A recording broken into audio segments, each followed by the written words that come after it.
Good morning all of you. आज एक नया चैप्टर हम लोग रिवाइज करने जा रहे हैं, chapter number 10, review of financial information. ये चैप्टर नंबर 10 के बारे में पहले से मैं एक अप्रोच बता देता हूँ, क्लियर रहेगा रिवीजन के लिए। इसमें दो स्टैंडर्ड आते हैं, दोनों एक जैसे हैं, रिव्यू के ऊपर है। मुद्दा क्या है? रिव्यू, ऑडिट नहीं, रिव्यू। रिव्यू किसका होता है सर? हिस्टोरिकल फाइनेंशियल स्टेटमेंट्स का होता है। ऑडिट जैसे हिस्टोरिकल का होता है, रिव्यू भी हिस्टोरिकल एफएस का ही होता है।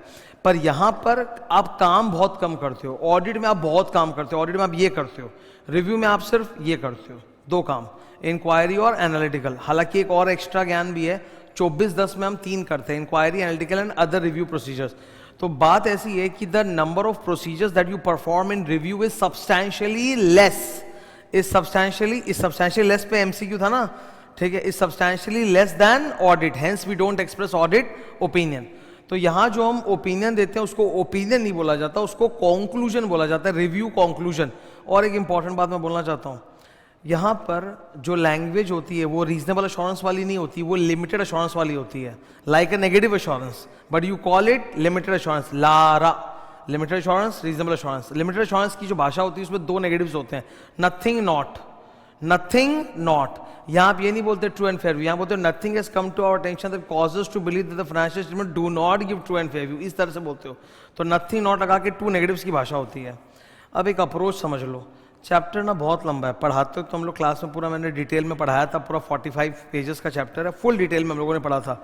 लेकिन फिर मैंने एक बात बोली थी कि जब एग्जाम के लिए पढ़ो, एग्जाम के ठीक पहले, तो only learn the important pages. तो दो स्टैंडर्ड है इसके अंदर, 2400, 2410, दोनों में इंपॉर्टेंट पेजेस हैं, वो अपने को अभी पढ़ने हैं। मैं अभी जब रिवीजन करा रहा हूं तो ये एग्जाम के हिसाब से, तो 2410 का सारा ज्ञान मैं तुमको दे दूंगा, बल्कि इसमें जितना लिखा है उससे एक्स्ट्रा ही दूंगा। पर मेरा मेन फोकस ये रहेगा कि ये हमको याद करने हैं, ये वाले पेजेस। क्लियर है? लिखा है वही है। आ जाओ, अब सबसे पहले यहाँ हो तो ये देखो तो दोनों में फर्क क्या है सर। सबसे पहले सम स्पेशल पॉइंट्स अबाउट 2400 में आप रीजनेबल अश्योरेंस देते हो कि limited assurance? Limited assurance number 1। यहाँ ओपिनियन बोलोगे का कंक्लूजन, तो ऑब्वियसली यूओ, क्यूओ, एओ, डीओ के बदले क्या बोलोगे? यूसी, क्यूसी, एसी, डीसी, ये वाली भाषा रहेगी। यहाँ भी मॉडिफाइड कंक्लूजन होता है, एमसी, ठीक है। एविडेंस को आप क्या बोलोगे? SAE, sufficient appropriate evidence. Audit word मत लगाना।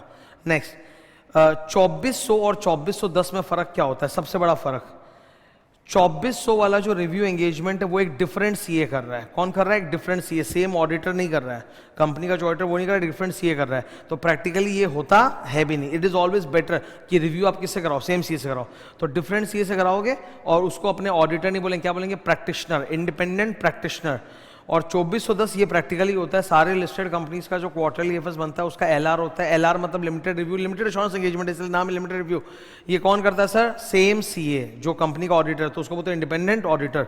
तो ऊपर में आप प्रैक्टिशनर बोलोगे, नीचे में आप ऑडिटर बोलोगे। ये देखो इधर, यहाँ पे आप इस आदमी को 2400 में क्या बोलोगे? प्रैक्टिशनर।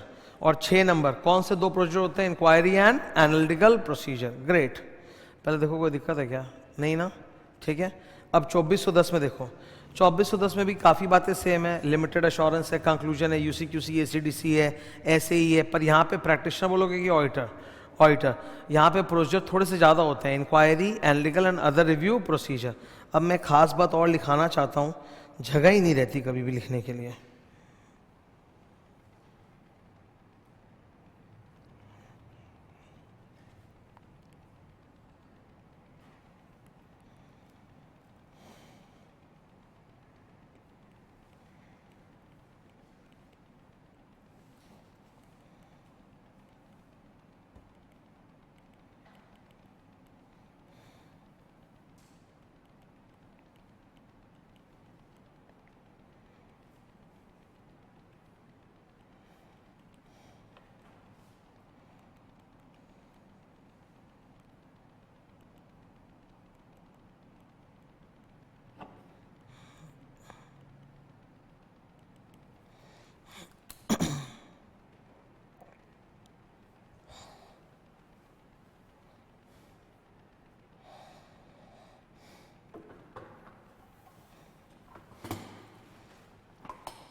इंपॉर्टेंट बात को आप समझो, ये सब जो स्पेशल एंगेजमेंट्स है ना, इनमें नए वाले ऐसे 700 का फॉर्मेट नहीं चलता। जो ऐसे 700 पिछले 15 साल से है, उसमें ओपिनियन वगैरह टॉप में होता है, पहले नहीं होता था, पहले लास्ट में होता था। तो ये जितने भी स्पेशल एंगेजमेंट्स हैं इनका फॉर्मेट पुराने वाले रिपोर्ट के हिसाब से, इसीलिए इनमें जो भी ओपिनियंस होते हैं वो आप देखोगे टॉप में नहीं होते, लास्ट में होते हैं। तो रिव्यू रिपोर्ट में कंक्लूजन ऊपर में मिलेगा कि नीचे में मिलेगा? नीचे। और वैसे ही अगर आप सपोज मॉडिफाइड कंक्लूजन दे रहे हो तो आपको बेसिस फॉर मॉडिफाइड कंक्लूजन देना पड़ता है ना, वो भी उसके नीचे नहीं, वो उसके ऊपर जाता है। तो यहाँ पे सब कुछ पहले ऊपर आएगा, फिर बेसिस फॉर मॉडिफाइड कंक्लूजन, फिर कंक्लूजन आएगा। ठीक है, ये याद रखना है अपने को। क्लियर है कि नहीं है? गुड। अब आओ सर इंपॉर्टेंट पेजेस पर ध्यान दें। बेसिक्स क्लियर है ना? कम टू पेज 10.7 आ गए इधर। ठीक है, ये एक क्वेश्चन की तरह एग्जाम में आ सकता है। देखो मैं तो सेम सीए नहीं हूं ना, मैं कौन हूं? मैं तो डिफरेंट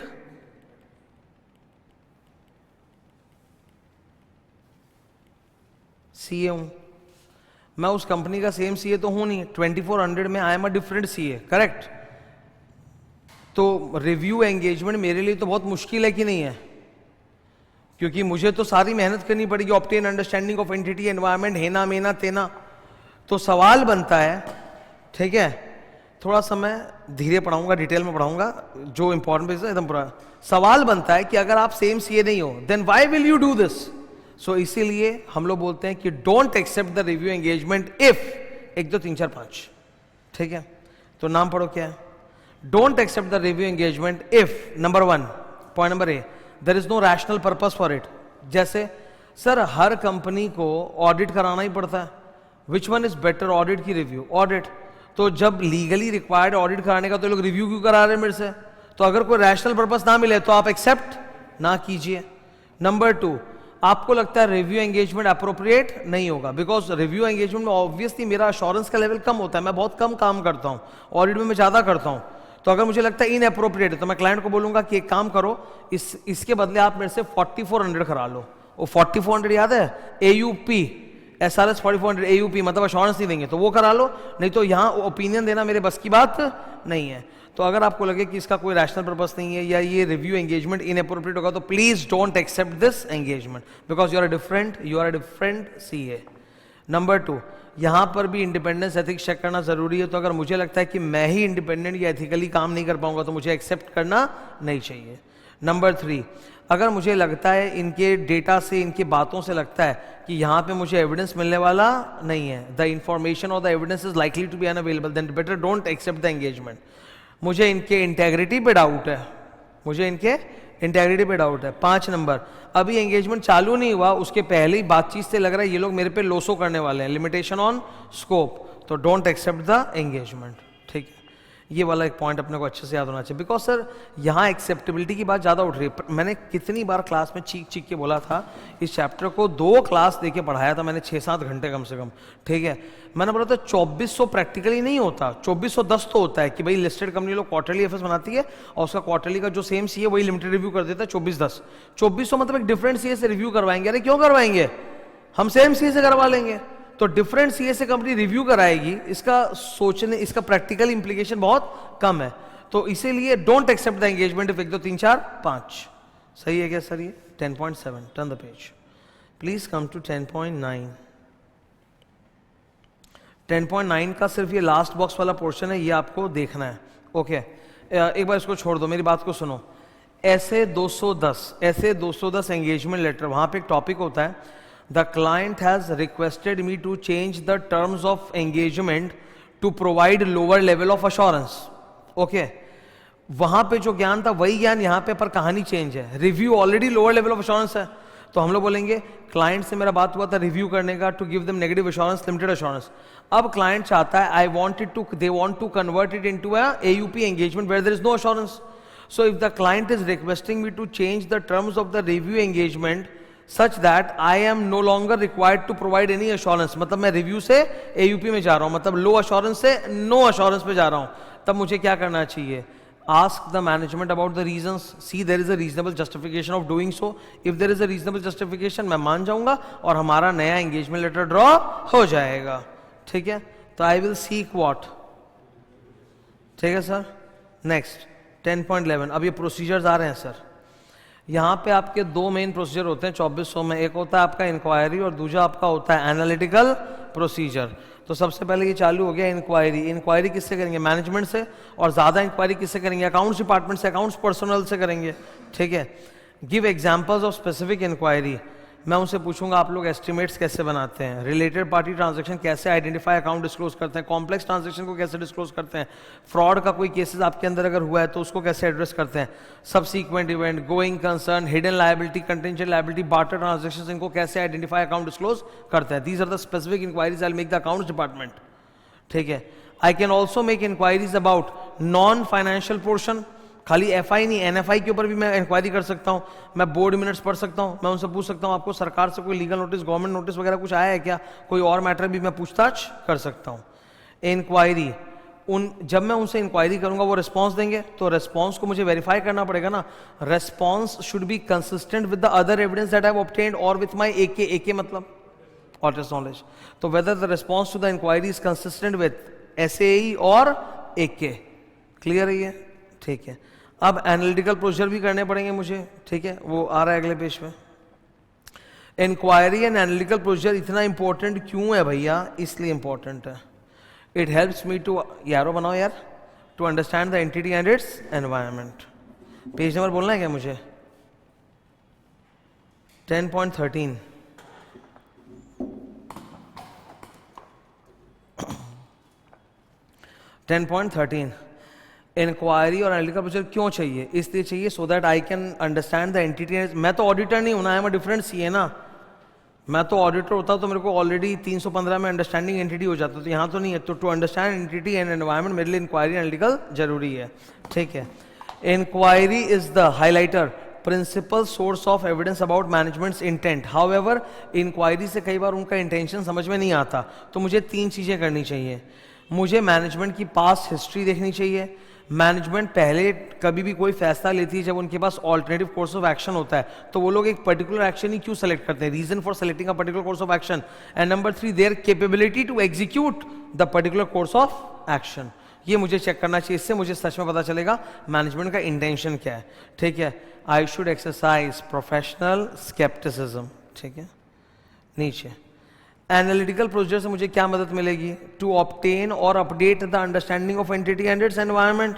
ठीक है, कोई भी इनकंसिस्टेंसीज अगर दिख रहा है, वेरिएशन दिख रहा है ट्रेंड से, तो वो दिखाई देगा। एंड एनालिटिकल का पर्पस ही होता है ना, कैरेट बताया था कि नहीं, गाजर कैरेट, टी से ट्रेंड से हट के corroborative एविडेंस मिलेगा। It will also help me serve as additional audit procedure. Additional procedure का एग्जाम्पल देख लो यहाँ, जैसे कंपनी के बहुत सारे ब्रांचेस है, तो अलग अलग ब्रांच के रेवेन्यू और कॉस्ट को मैं कंपेयर कर सकता हूँ, that is additional procedure. Methods to perform analytical procedure. Analytical procedure varies from simple comparisons to complex analysis using statistics. Analytical procedure का डेफिनेशन क्या होता है? Evaluation of financial information, evaluation of financial information based on plausible relationships, analysis of plausible relationships between financial and non-financial data and investigation of identified fluctuation। वही definition दिया है। और analytical procedure में याद है ना 4 steps होते हैं, SRED, SRED, E से expectation, I develop an expected amount, उससे मैच कराना। नेक्स्ट 10.15 यहाँ पे एडिशनल प्रोसीजर्स, ये बड़ा अच्छा है सर, इसके ऊपर क्वेश्चंस हैं। अगर मुझे रिव्यू के दौरान शक हो रहा है, अगर मुझे रिव्यू के दौरान शक हो रहा है कि the information is MMS contains misstatement, then I will perform additional procedures to confirm my suspicion और टू डिस्पेल माई सस्पिशन। ठीक है, during the course of review मैंने जो इंक्वायरी एनालिटिकल किया उससे मुझे लग रहा है कि भाई इसमें एमएमएस है, तो I will apply my professional judgment and perform additional procedures to dispel, मतलब सस्पेशन दूर करो या कंफर्म कि हाँ भाई एमएमएस है, टू डिस्पेल और कंफर्म सस्पेशन ऑन एमएमएस। ठीक है, ये अगले पेज में एडिशनल प्रोसीजर्स में आप क्या करोगे? सर एडिशनल प्रोसीजर्स में 2 चीजें हो सकती है। नंबर 1, मैं वो 2 काम करता हूँ ना इंक्वायरी एनालिटिकल, उसी को बढ़ा दूंगा, इंक्रीज इंक्वायरी एनालिटिकल, या फिर मैं इंक्वायरी एनालिटिकल के अलावा जो अदर प्रोसीजर्स नहीं होते, इंस्पेक्शन, ऑब्जर्वेशन, कंफर्मेशन, वो सब भी कर लूंगा। तो जब मुझे एमएमएस का शक है तो ये एडिशनल प्रोसीजर्स मुझे करने हैं। ठीक है, अब एक एग्जांपल दिया है, यहाँ नाम पढ़ो क्या लिखा है, एग्जांपल ऑफ एडिशनल प्रोसीजर। जैसे फॉर एग्जांपल डेटर्स, आपको डेटर्स पे शक है कि कंपनी के डेटर्स में रिव्यू के दौरान लग रहा है कि एमएमएस है, तो एडिशनल प्रोसीजर 1 क्या होता है? इंक्रीज इंक्वायरी एनालिटिकल, ज़्यादा इंक्वायरी ज़्यादा एनालिटिकल कर लो, उससे हो सकता है साबित हो जाए कि नहीं डेटर्स में एमएमएस नहीं है या फिर एमएमएस है। लेकिन अगर उससे भी साबित नहीं हुआ, आपको लग रहा है 50-50, इंक्वायरी और एनालिटिकल को आपने बढ़ा दिया फिर भी क्लियर नहीं हो रहा कि एमएमएस है कि नहीं है, तब आपको एडिशनल प्रोसीजर 2 करना है। एडिशनल प्रोसीजर 2 क्या होता है? एक्स्ट्रा प्रोसीजर्स करो, जैसे इंस्पेक्शन। फॉर एग्जांपल डेटर्स का आफ्टर द ईयर एंड कितना कलेक्शन आया, subsequent collections after the year and, वो वेरीफाई कर लो बैंक स्टेटमेंट से। ठीक है, ये तो टीओडी हो गया इंस्पेक्शन, ये कर लो, इससे पता चल जाएगा कि डेटर सही है कि गलत है। ओके, तो जब आपको एमएमएस का शक हो तो आपको क्या क्या करना है? Step number 1, perform additional procedures to confirm dispel the suspicion. Number 2, what are additional procedures? Increase inquiry analytical या फिर perform other procedures also. Example, debtor पे अगर आपको डाउट है कि डेटर में एमएमएस है तो या तो इंक्वायरी एनालिटिकल बढ़ा दो, उससे साबित हो जाएगा कंफर्म या डिस्पेल। नहीं हुआ तो फिर additional procedure 2, subsequent collection from debtors check कर लो, which is like an inspection, TOD. Next 10.20,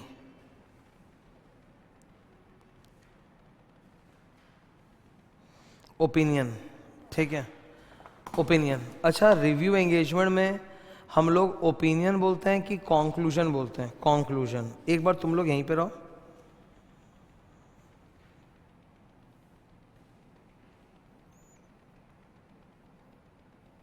ये रहा एग्जाम्पल 2400 का। ठीक है, रिव्यू का हमें बोल दिया गया it's a fair presentation framework. तो फेयर प्रेजेंटेशन फ्रेमवर्क में लैंग्वेज तो नथिंग नॉट वाली रहेगी, पर फेयर प्रेजेंटेशन में नथिंग नॉट के बाद क्या बोलते हो? या तो बोलोगे ट्रू एंड फेयर व्यू, या बोलोगे प्रेजेंटेड फेयरली इन ऑल मटेरियल रेस्पेक्ट्स। तो ये देखो इधर इंडिपेंडेंट प्रैक्टिशनर, आप मेरे को ऑडिटर नहीं बोलोगे because I am a different C है, तो आप बोलोगे independent practitioner's review report. Number 2 to the BOD. Number 3 report on FS, we have reviewed dot dot dot dot dot. फिर मैनेजमेंट की रिस्पॉन्सिबिलिटी होती है एफएस बनाना, हमारी रिस्पॉन्सिबिलिटी होती है to conduct the review in accordance with SRE 2400। हमने ethical requirements comply किया है।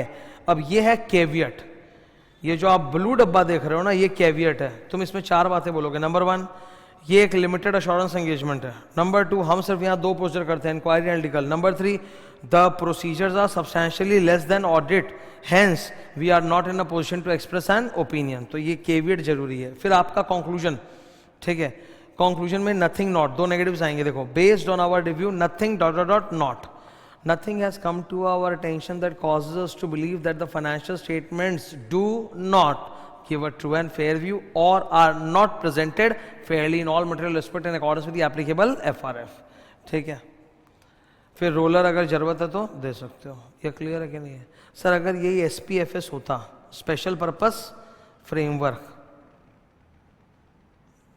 तो मैं बोलता not nothing not prepared in all material respect in accordance with applicable FRF। ठीक है, लैंग्वेज देख ली। अब यहाँ पे सब आने वाला है, QC, AC, DC, OC, वो सब आने वाला है अपना। ठीक है,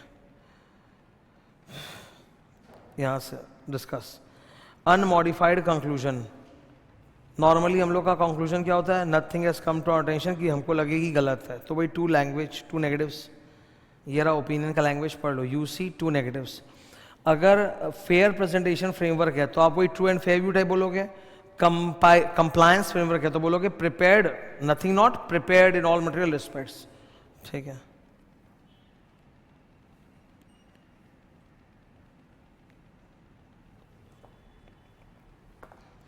नथिंग नॉट, नथिंग नॉट। तो इस तरह की लैंग्वेज को हम कहते हैं लिमिटेड एश्योरेंस। ये है एग्जाम्पल अनमॉडिफाइड कंक्लूजन का। अच्छा, अब अगर आपको एमएमएस मिल जाए या लैक ऑफ एविडेंस हो, तब तो आप मॉडिफाइड कंक्लूजन दोगे। तो सबसे पहले लेट्स टॉक अबाउट एमएमएस। अगर आपको एमएमएस मिल गया तो आप क्या दोगे? Modified conclusion. एमएमएस के केस में क्या देते थे? QoAO, तो यहाँ क्या दोगे? QCAC। तो सबसे पहले QC मटीरियल है but not pervasive, QC material and pervasive तो AC। QC की लैंग्वेज। क्वालिफाइड कंक्लूजन की लैंग्वेज में क्या होगा? सब कुछ वही रहेगा, नथिंग नॉट 2 नेगेटिव्स, खाली बीच में घुसेड़ दोगे except for the effects of the matter described in the basis for qualified conclusion above. क्योंकि यहाँ बेसिस ऊपर जाते, सॉरी, यहाँ basis for modified conclusion, conclusion के नीचे आएगा कि ऊपर जाएगा? ऊपर। ये लैंग्वेज पढ़ो, ब्लू बॉक्स।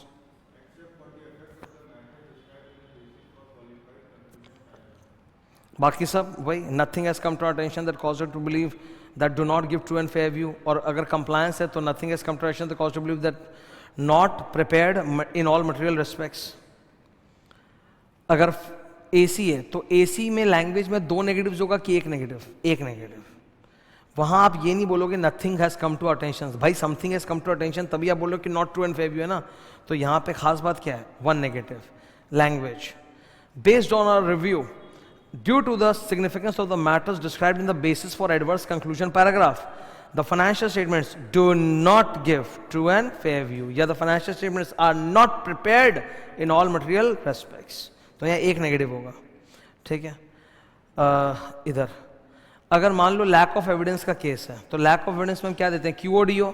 QODO के मतलब यहाँ क्या आएगा? QCDC, material but not pervasive, तो QC मटेरियल परवेजिव तो DC। डिस्क्लेमर की नौबत कब आती है?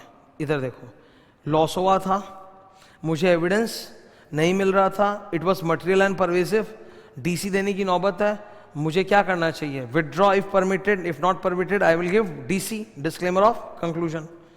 इसमें QC की लैंग्वेज क्या होगी? सेम जो अभी पढ़ के आए वैसा ही। DC की लैंग्वेज देख लो, ठीक है, DC की लैंग्वेज तो अलग होगी ना। Due to the significance of the matters described in the basis for disclaimer of conclusion paragraph, the practitioner is unable to obtain sufficient appropriate evidence to form a conclusion. Hence, we do not express a conclusion. That is disclaimer. ठीक है, disclaimer clear है? Okay, खत्म होता है।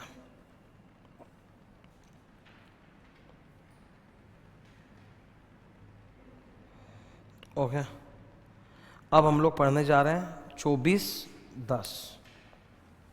2400 clear है ना? Main सारा ज्ञान क्लियर है, जो इंपॉर्टेंट पेजेस हैं। 2410 में भी ना मैंने इंपॉर्टेंट पेजेस लिखाए होंगे, ये रहे वो। ये देखो अगले पेज में क्या चालू हो रहा है? 2410। 2410 प्रैक्टिकली होता है कि नहीं होता? सर महा होता है, महा इंपॉर्टेंट है 2410, यही तो प्रैक्टिकली होता है। मेरा एक सजेशन रहेगा, 2400 से ज़्यादा इज्जत दोगे इसको, इसके आने का प्रॉबिलिटी ज़्यादा है, बिकॉज प्रैक्टिकली तो सर यही होता है।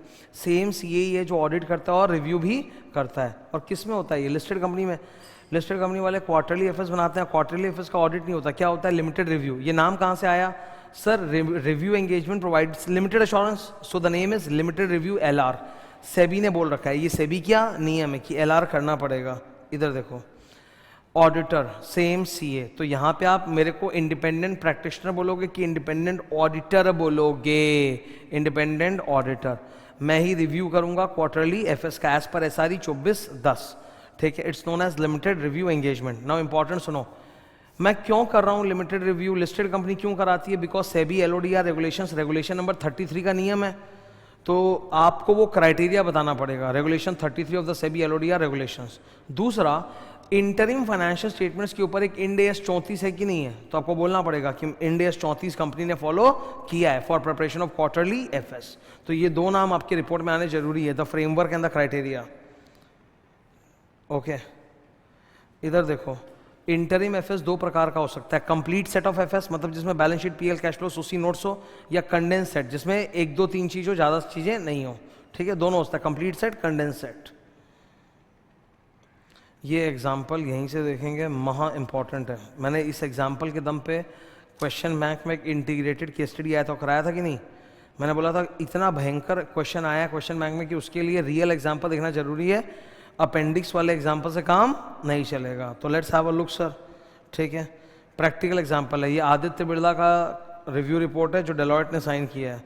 नंबर 1 हेडिंग क्या लिखा है? Independent auditors review report. It is address to the, MCQ था इसके ऊपर, address to the board of directors. Number 3, we have reviewed the accompanying interim financial statement for the period ended, मतलब quarter ended so and so, pursuant to the requirement of regulation number 33 of the SEBI LODR regulations। Number 5, हमने देखा है कि इन्होंने framework IND AS 34 follow किया है। हमारी responsibility to express an opinion, opinion to express a conclusion. यहां भी आप देखो कंक्लूजन लास्ट में ही है, कंक्लूजन लास्ट में ही आएगा, ये पुराने स्ट्रक्चर के हिसाब से है, ऊपर में नहीं, लास्ट में आएगा। हमारा काम है टू एक्सप्रेस कंक्लूजन। इधर 24-10 में आप 3 काम करते हो, inquiry primarily of accounts department, analytical procedure and other review procedure, सब आएगा डिटेल में अंदर। ओके, आप 7 नंबर में अपनी रिस्पॉन्सिबिलिटी में एंगेजमेंट का नाम बताओगे कि हमने एसआरई 24-10 के हिसाब से काम किया है, हमने यहाँ 3 प्रोसीजर लगाए, inquiry, analytical, other review procedure. फिर आप बताओगे a review is substantially less in scope than an audit performed under section number 143 का 10 as per the standards. Hence हमें रीजनेबल एश्योरेंस नहीं मिला और हमें बहुत सारी इंफॉर्मेशन नहीं मिली, जिसकी वजह से हम ओपिनियन, ऑडिट ओपिनियन एक्सप्रेस नहीं कर सकते। तो ये ऑडिट ओपिनियन नहीं है। अब फाइनली लास्ट में जाके तुम क्या दे रहे हो, कंक्लूजन। कंक्लूजन की भाषा कैसी होगी, नथिंग नॉट मतलब टू नेगेटिव्स। इसकी भाषा तुम देखो कितनी डिफरेंट है। यहाँ आप ये नहीं बोले ट्रू एंड फेयर भी, ये सब है ही नहीं। इसकी भाषा पढ़ के तो फीलिंग आ रहा है कि सर ये कंप्लायंस फ्रेमवर्क जैसा लैंग्वेज है।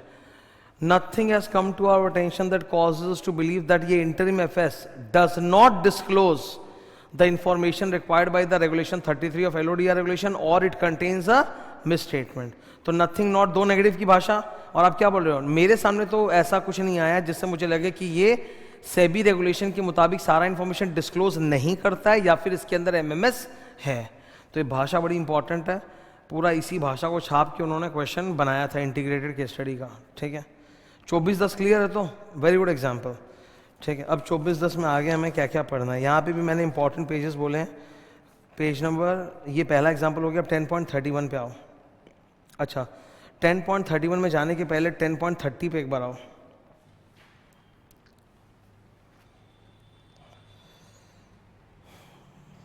ठीक है, यहाँ एनालिटिकल होता है कि नहीं होता है रिव्यू में। एनालिटिकल मतलब करंट क्वार्टर को आप कंपेयर करोगे, करंट क्वार्टर को आप 3 चीज से कंपेयर करोगे, पीवाई, पीक्यू, सीपीक्यू।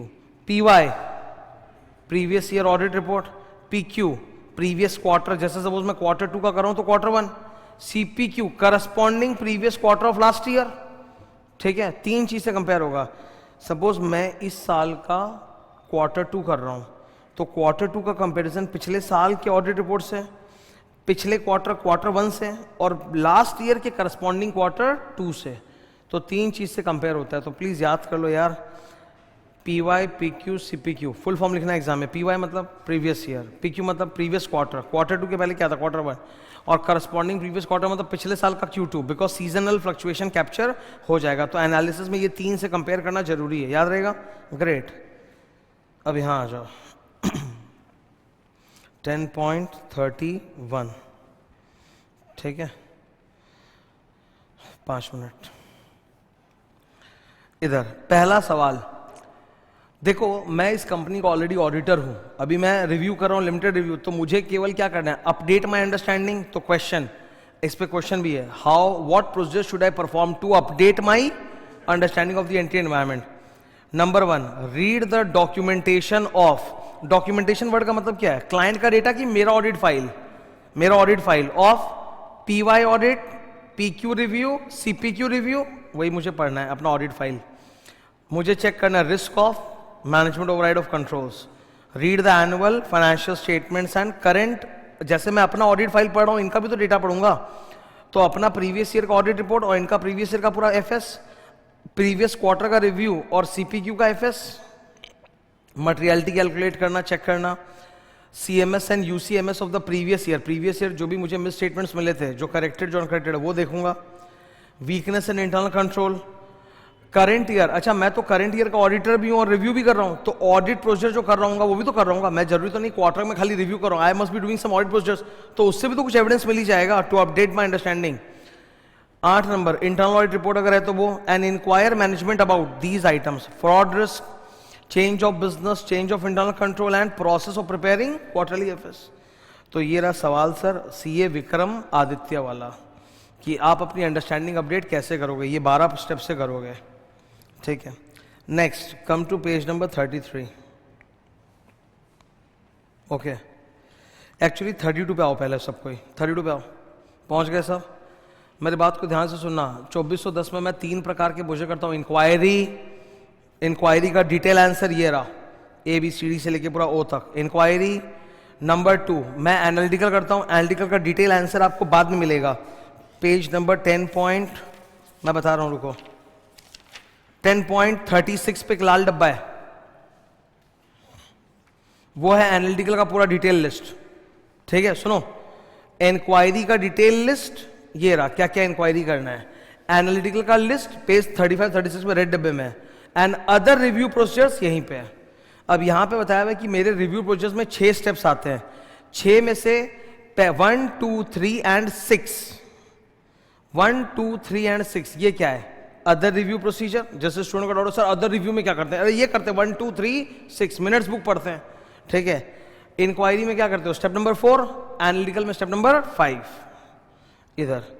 तो मैं क्या क्या प्रोसीजर्स करता हूं, I read the minutes books of the meetings. Number 2, अगर प्रीवियस ईयर या प्रीवियस क्वार्टर में मॉडिफाइड ऑडिट या मॉडिफाइड रिव्यू रिपोर्ट दिया गया तो वो पढ़ना चाहिए। अगर मान लो मैं होल्डिंग कंपनी का ऑडिटर हूं तो ग्रुप कंपनी का रिव्यू होगा, तो सब्सिडियरी के जो ऑडिटर्स हैं उनसे भी तो कम्युनिकेट करना पड़ेगा कि वो लोग अपने सब्सिडियरी का रिव्यू रिपोर्ट भेजे मेरे को।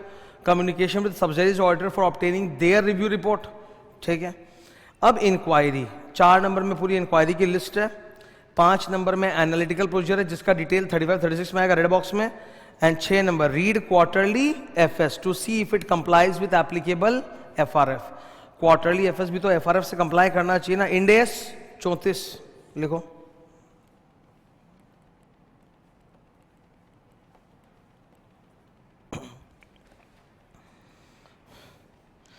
अब सर आप इंक्वायरी में क्या इंक्वायरी करोगे, सर हम ये सब इंक्वायरी करेंगे। ठीक है, ऊपर हेडिंग पढ़ो, specific inquiries to management in charge of the financial statements and accounts. 5 mark का क्वेश्चन। नंबर ए, उनसे पूछोगे कि आप लोग एफआरएफ इंड एस 34 को फॉलो करने के लिए क्या क्या कर रहे हो। अकाउंटिंग प्रिंसिपल्स, क्या कोई नए ट्रांजेक्शन्स हुए हैं, कोई नया एस्टिमेट्स बनाने की जरूरत पड़ी है। अनकरेक्टेड मिस स्टेटमेंट्स का क्या है। अनयूजुअल ट्रांजैक्शन कुछ हुए हैं क्या, मर्जर सेगमेंट सेल। एस्टिमेट्स में क्या क्या एजम्पशन यूज हुआ है, क्या क्या आरपीटी हुआ है इस क्वार्टर में, क्या कंपनी के कमिटमेंट्स और कंटेंजेंट लायबिलिटी में कोई भी चेंज हुआ है क्या करंट क्वार्टर में। डेट रिस्ट्रिक्शंस में कोई बदलाव, क्योंकि अगर कंपनी ने डिफॉल्ट किया तो फिर इंसॉल्वेंसी इनिशिएट हो सकता है। Questions that arose during the review, और भी जो रिव्यू के दौरान क्वेश्चंस पता चलेंगे वो पूछ लूंगा। इनसे पूछूंगा लास्ट 5 डेज और फर्स्ट 5 डेज में क्या क्या ट्रांजैक्शन हुआ। जैसे सपोज मैं क्वार्टर 1 का रिव्यू कर रहा हूँ, क्वार्टर 1 का लास्ट 5 डेज मतलब जून का आखिरी 5 दिन और अगले महीने जुलाई का शुरू का 5 दिन क्या क्या ट्रांजैक्शन हुए हैं। इससे कट ऑफ टेस्टिंग हो पाएगा ना, कट ऑफ टेस्टिंग बोलते हैं इसको। फ्रॉड हुआ है कुछ ड्यूरिंग द, फ्रॉड या नॉक्लेयर हुआ है क्या ड्यूरिंग द क्वार्टर, तो वो बता दो। ये इंक्वायरी हो गया। अब एनालिटिकल प्रोसीजर का भी detail example, turn the page, आओ यहाँ पे। ठीक है, 35 का बॉटम।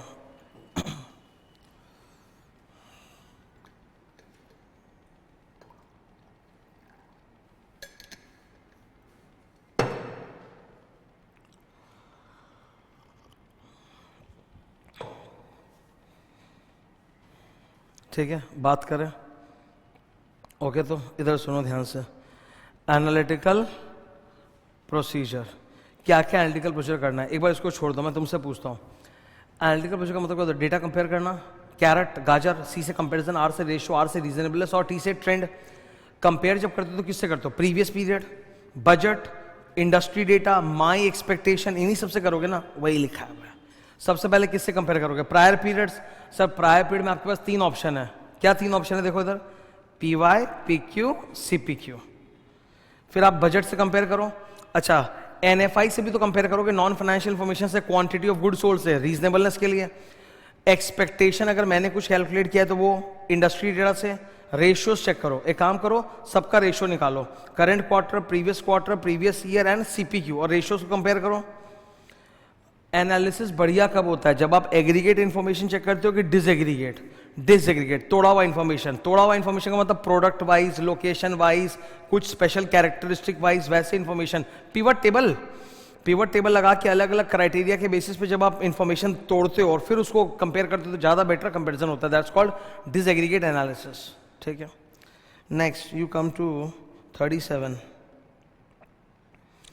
10.37 में आओ। एक्चुअली 37 भी नहीं पढ़ना पड़ेगा, मैं बता देता हूँ, क्योंकि मैंने उसके लिए एक मास्टर डायग्राम बना रखा है। ठीक है, सुनो, लिमिटेड रिव्यू का, लिमिटेड जो क्वार्टरली एफएस है, क्वार्टरली एफएस के साथ भी तो अदर इन्फॉर्मेशन है जो कंपनी अपने वेबसाइट पे चढ़ाएगी या स्टॉक एक्सचेंज में फाइल करेगी। तो क्वार्टरली एफएस के साथ जो अदर इन्फॉर्मेशन है वो भी तो मेरे को चेक करना है, उसमें कुछ गड़बड़ है कि नहीं है। अब उसके लिए ये पूरा टॉपिक है जो अगले पेज तक जा रहा है, और इसको पढ़ने के लिए मैंने क्या बना रखा है, उधर देखो, मास्टर डायग्राम, ये रहा सर। इससे एक झटके में आपको याद हो जाएगा, क्लियर हो जाएगा।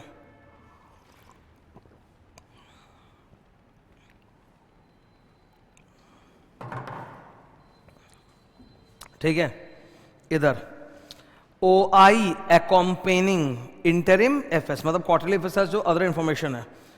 अगर मान लीजिए कि उसमें मटेरियल इनकंसिस्टेंसी है FS और OI में, और गलती किसमें, FS में, तो मैं बोलूंगा पहले ठीक करो, नहीं ठीक करेगा तो ये दे दूंगा ना, MC। Ask, step number 1, ask management to amend the FS, नहीं करेंगे तो मैं क्या दे दूंगा, MC मतलब मॉडिफाइड कंक्लूजन। अगर मान लो इनकंसिस्टेंसी है और गलती FS में नहीं, गलती OI में, OI नीड्स अमेंडमेंट, तब सबसे पहले उनको बोलूंगा भाई साहब चेंज कर दीजिए OI को। अगर नहीं करते तो मैं क्या करूंगा, ओ से, A से एडिशनल पैराग्राफ, मैं अपने रिव्यू रिपोर्ट में एडिशनल पैराग्राफ डाल के वहां बोल दूंगा कि अदर इंफॉर्मेशन में MMS है, या फिर उससे भी खतरनाक with hold the review report दूंगा ही नहीं जब तक नहीं करेगा चेंज, या फिर सबसे last sir withdraw from the engagement, निकल लो, मतलब रिव्यू करने से मना कर दो। ठीक है, का full form, additional paragraph in my report on other information, with hold the review report, withdraw from the engagement. मान लीजिए OI में MMS है, इनकंसिस्टेंसी नहीं, OI में गड़बड़ है, तो आप क्या करोगे, मैनेजमेंट को बोलूंगा, क्या उनके साथ डिस्कस करूंगा, उनको बोलूंगा किसी थर्ड पार्टी से कंसल्ट कर लो, कोई लॉयर वॉयर से कि सब सही है कि नहीं है। नहीं करेंगे तो notify the TCWG and seek legal advice. Clear है ये? बैक 10.37 खत्म है, 10.37। नेक्स्ट, ये एक टॉपिक है, मैं ऐड कराना चाहता हूं तुम लोग को, जहां भी मैंने इंपॉर्टेंट पेजेस लिखवाए होंगे ना, वहां पे मेरे को ऐड करना है। You come to page 27।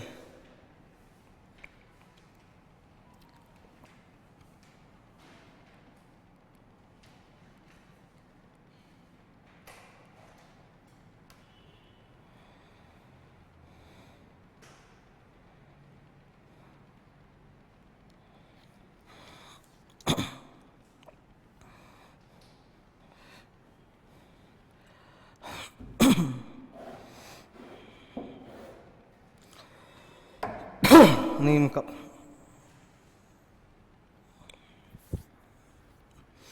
Income sir लिखा सबने, ये भी एक इंपॉर्टेंट है जो ऐड होना चाहिए था, ये ऐड कर दो। ठीक है, अगर हेलो मैं इस कंपनी का ऑडिटर भी हूं, रिव्यू भी कर रहा हूं, अगर लिमिटेड रिव्यू के दौरान मुझको MMS मिला तो मैं क्या करूंगा, उसके लिए 5 बॉक्स नहीं 3 बॉक्स पढ़ने, step 1 2 3। Go to page 38।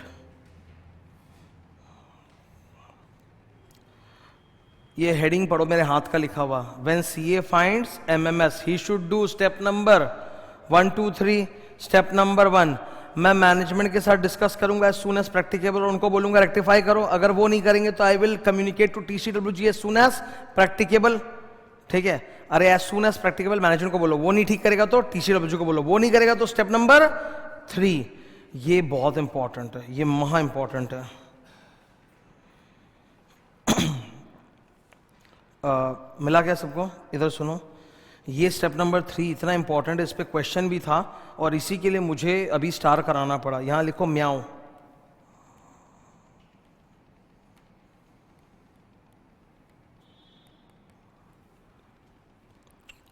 M से मॉडिफाइड कंक्लूजन, W से withdraw from the review engagement, और दूसरा वाला W withdraw from the audit also, सबसे बड़ा। समझ रहे हो म्याऊ का पावर क्या है? M से मॉडिफाइड कंक्लूजन, या फिर withdraw from the review engagement, या फिर withdraw from the audit also. तुम तो ऑडिटर हो ना इस कंपनी के, उससे भी विथड्रॉ कर लो तो भयंकर हो गया ना सर। प्लीज रीड म्याऊ, M से मॉडिफाइड कंक्लूजन, W से विथड्रॉ फ्रॉम रिव्यू एंगेजमेंट, और W से withdraw from audit engagement.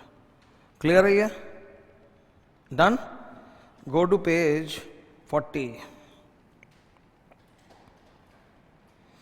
Page 40 में सर आपको खाली दो चीज़ों पे गौर करना है। पैरा 40, इधर देखो प्लीज़, पैरा 43, ये ओरिजिनल स्टैंडर्ड का पैराग्राफ नंबर है, पैराग्राफ 43I 43J। इनमें जो बोला हुआ उसका मैंने समरी बनाया, वो मैं पढ़ा दूंगा। पैराग्राफ नंबर इंपॉर्टेंट इसलिए मैंने बोला था कि आईसीआई ने अपने स्टैंडर्ड, अपने किताब में तुम लोग को जो घर में मिला है उसमें ये डाला है पैराग्राफ नंबर, तो अपने को भी याद रखना पड़ेगा। पैरा 43I किस चीज़ के ऊपर है, ये देखो इधर समरी, ये मैंने बना रखा है, बाजू वाले पेज में देखो ना, नीचे होगा। पैरा 43I क्या बोलता है, अगर इंटरिम एफएस जो बना है quarterly FS, if it is a complete set of FS and prepared as per general purpose framework, fair presentation framework, if it is a complete set of FS underline and prepared as per fair presentation framework, तब मेरी भाषा क्या होगी, या तो मैं बोलूंगा true and fair view या बोलूंगा presented Fairlie non with respect. लेकिन अगर बाकी कोई केस है सर, बाकी कोई केस मतलब सपोज फेयर प्रेजेंटेशन फ्रेमवर्क से कंडेंस सेट बना है, फेयर प्रेजेंटेशन फ्रेमवर्क से कंप्लीट एफएस नहीं बल्कि कंडेंस सेट ऑफ एफएस बना है, या कंप्लायंस फ्रेमवर्क यूज हुआ है, तब आपकी भाषा होगी prepared in all material respects. Normally अपने ये भाषा देखते हैं कि नहीं देखते, फेयर प्रेजेंटेशन में ये भाषा चलता है, कंप्लायंस में ये भाषा चलता है। इन्होंने बोला अगर फेयर प्रेजेंटेशन फ्रेमवर्क है पर कंप्लीट सेट ऑफ एफएस नहीं है, कंडेंस सेट ऑफ एफएस है, तो भाषा नीचे वाला रहेगा। कंप्लायंस फ्रेमवर्क में तो नीचे वाला भाषा रहेगा ही, फेयर प्रेजेंटेशन का भी कंडेंस सेट में नीचे वाला भाषा रहेगा। तो ये एमसीक्यू के लिए थोड़ा हॉट है। ओके, नॉर्मली हमारी याददाश्त में क्या होता है, फेयर प्रेजेंटेशन फ्रेमवर्क बोलो तो true and fair view, presented Fairlie, compliance बोलो तो प्रिपेयर्ड नॉन विद रिस्पेक्ट। लेकिन अगर फेयर प्रेजेंटेशन फ्रेमवर्क है but condense set of FS है, क्या कंप्लीट सेट ऑफ एफएस नहीं है, क्या है कंडेंस सेट, तो फिर नीचे वाला भाषा चलेगा। ठीक है, अरे क्लियर है ना, बाप रे मैं बहुत चिल्ला लिया। कम टू 42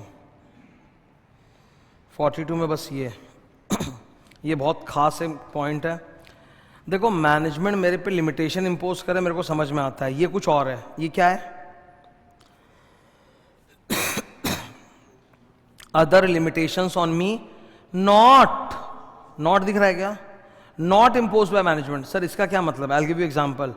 मैं तो इस कंपनी का ऑडिटर भी हूं और मैं रिव्यू भी कर रहा हूं। मैंने अपनी ऑडिट रिपोर्ट में क्यूओ दिया था, क्वालिफाइड ओपिनियन, तो इस केस में फिर मैं अपनी रिव्यू रिपोर्ट में क्या देना चाहूंगा, क्यूसी। एग्जाम्पल, क्यूओ इन ऑडिट रिपोर्ट, क्यूसी इन रिव्यू रिपोर्ट। ठीक है,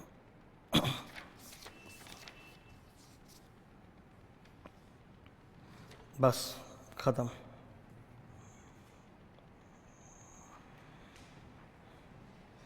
तो ये था सर चैप्टर 10। चैप्टर 10 में इंपॉर्टेंट टॉपिक्स प्लस कुछ एक्स्ट्रा और मैंने रिवाइज करा दिया, चैप्टर 10 खत्म होता है। ठीक है, थैंक यू।